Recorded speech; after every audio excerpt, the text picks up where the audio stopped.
Good day and welcome to the CDI Talks. My name is Anton Shekhovtsov and I'm the director of the Center for Democratic Integrity that analyzes attempts of authoritarian regimes to influence politics in Europe.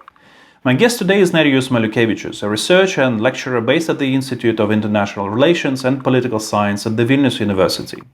His research focuses on information warfare, strategic communication, conflict management, as well as Russian studies. Nerijus is the author of 2 books about Russian information warfare. We caught up with Nerijus in Vilnius on the margins of the Future of Democracy Forum that was organized by the Lithuanian Foreign Ministry and addressed the issues of defending democracy against authoritarianism. I hope you will enjoy our conversation. Please note that it's the last episode of CDI Talks this year before holidays. Do like it and subscribe to our channel to get notified of the future episodes in January next year. Nerijus, we are in Lithuania. And my first question would be about active measures of authoritarian regimes, and in particular Russia in Lithuania. What is the general context here? I think we are basically on front lines, not kinetic front lines militarily, but information warfare front lines. So we have quite extensive experience with all types of interference strategies. And I would say it goes through all traditional ways and means. What I usually say, it's traditional corruption, financial corruption, and economic leverages, and so on. That thing never went away. It's still here as an issue. Political, interferences and so on. But probably the most new thing, intriguing thing for a researcher of active measures is new type of active measures where you have, combined cyber components, disinformation components, and so on. So this is probably the new, type of challenges that we are faced with. And as usually, Baltics are the testing ground for such activities. So we are going through quite a lot right now.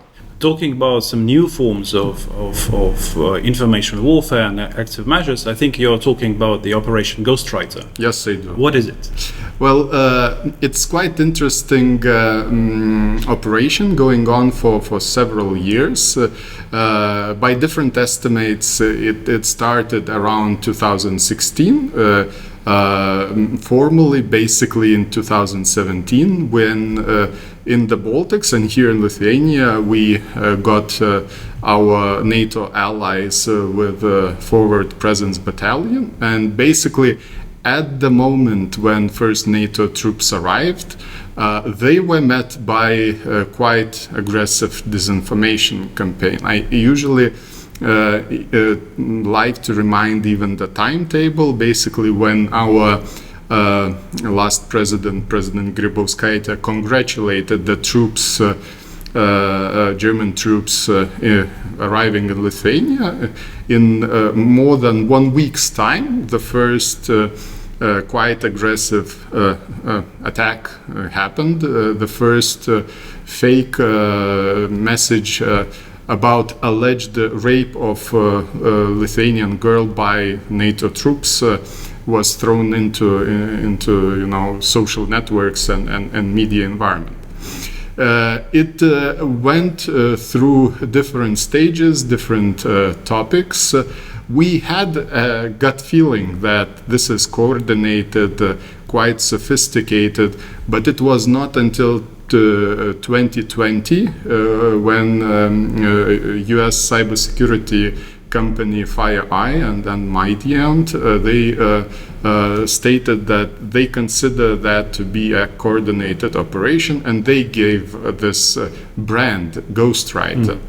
So the Ghostwriter comes from the idea that the fakes are authored by unknown authors. Whether real or not, it's not so important. The important part is that they have this legend of alleged journalists. And at first it was branded as a coordinated operation, but then the report was updated into 2021. FireEye stated that they see that as done by one kind of actor. They called it UNC 1151. That means that unclear entity, but someone who has coordination, cyber operation parts, and so on. And the most recent release by Mandiant was that they declared that they see this actor, a cyber actor, as kind of working from Minsk, from Belarus. Do you think it is credible? I think it is credible because the specialists in Mandiant are quite, effective on technical attribution part.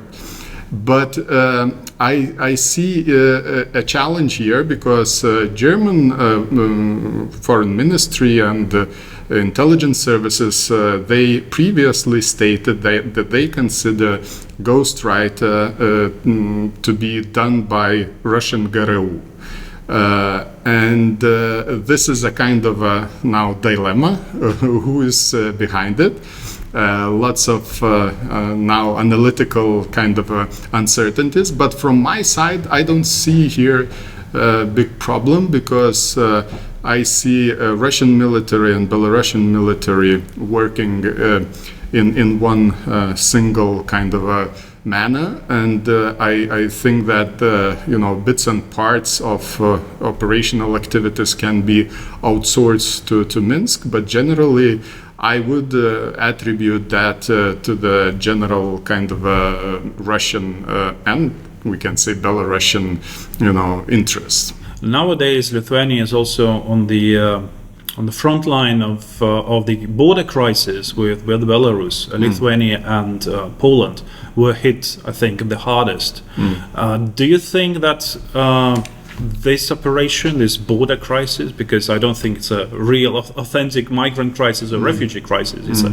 It's I think, an orchestrated crisis by the Belarus regime. Do you think it has anything to do with Russia?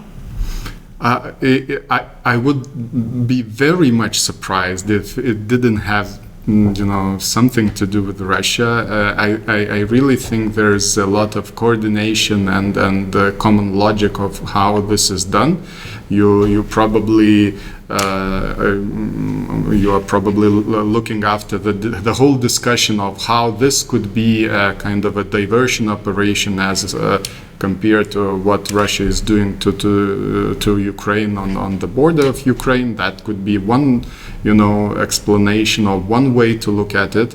But basically, I would say that the whole push here is to kind of make Lukashenko legitimate again. I mean, by him creating big problems, he becomes the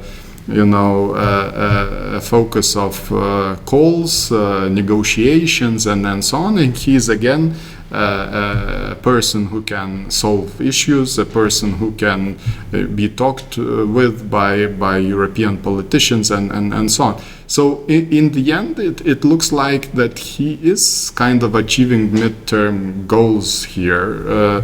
And he received phone calls from acting Chancellor Merkel. Yeah, he did, and what many are pointing to is that there were no public calls and discussions when Lukashenko went after his opposition and put his own people in jail and tortured them and so on. So this is a kind of a really unfortunate situation that this becomes an issue when it really touches the humanitarian concerns of German politicians, but the humanitarian concerns of Belarusian opposition are not the motives to engage with Lukashenko here. I would like to go back to the idea that it may be a diversion from the military build-up on the border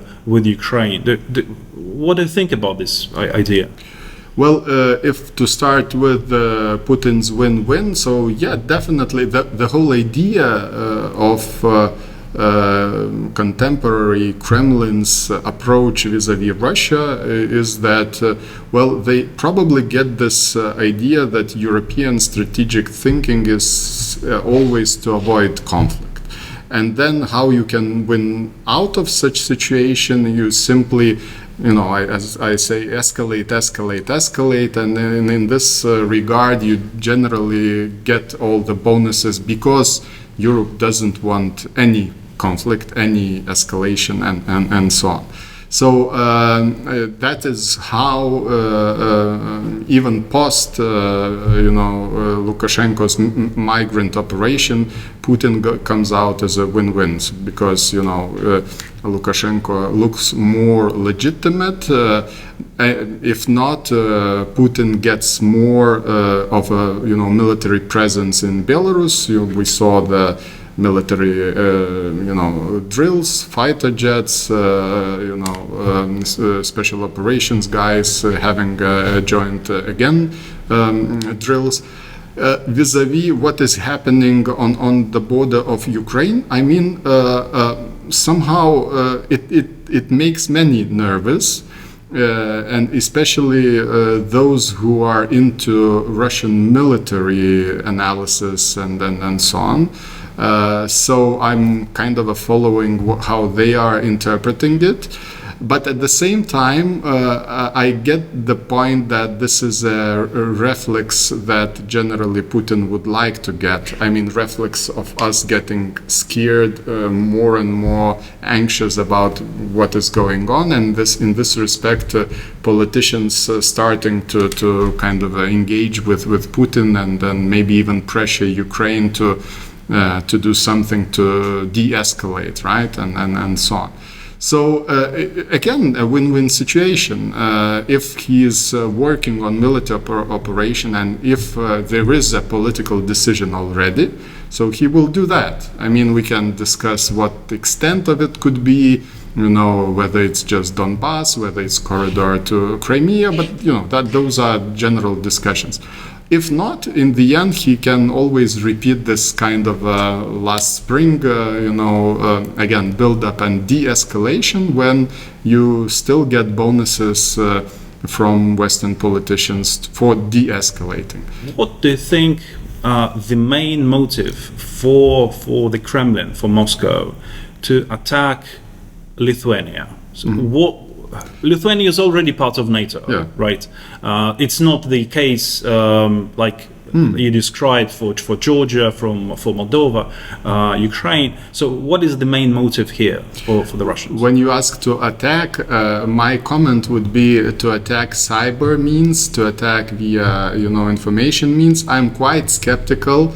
But you can always miss this projection here. But I'm quite skeptical about military options for Putin here vis-a-vis NATO.